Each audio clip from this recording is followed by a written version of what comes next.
যুক্তরাষ্ট্রে মুসলিম এবং আরবদের বিরুদ্ধে বৈষম্য ও হামলা 2024 সালে রেকর্ড সংখ্যক বেড়েছে। Advocacy group council on American Islamic relations মঙ্গলবার 11 মার্চ এক প্রতিবেদনে এই তথ্য জানিয়েছে।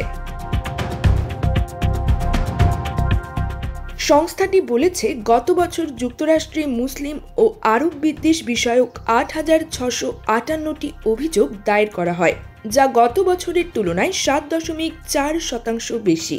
গাজায় দখলদার ইসরায়েলের বর্বর যুদ্ধের মধ্যে যুক্তরাষ্ট্রে বেড়েছে মুসলিম ও আরবদের উপর হামলা ও বৈষম্য।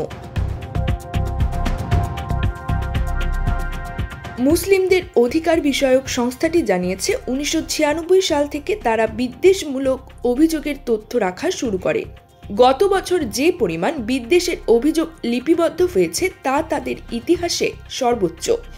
এর মধ্যে সবচেয়ে বেশি 15.4% অভিযোগ ছিল কর্মক্ষেত্রে বৈষম্যের শিকার হওয়ার। অভিবাসন ও আশ্রয় সংক্রান্ত অভিযোগ ছিল 14.8%, শিক্ষা বিষয়ক অভিযোগ ছিল 9.8%, আর ঘৃণা বিষয়ক অভিযোগ ছিল 7.5%।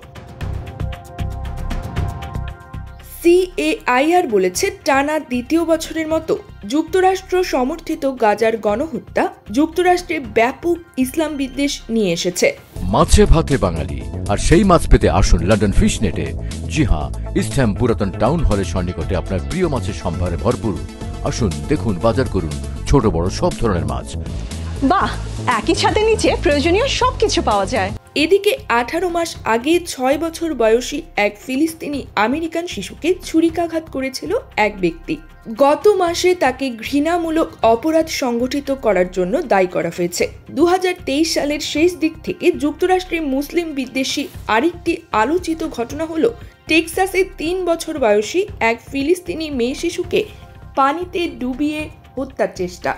এছাড়া ফ্লোরিডায় ফিলিস্তিনি ভেবে 2 জনকে গুলি করার ঘটনা আলোড়ন তৈরি করেছিল। হামলাকারী তাদের ফিলিস্তিনি ভাবলেও ওই 2 জন মূলত ইসরায়েলি ছিলেন।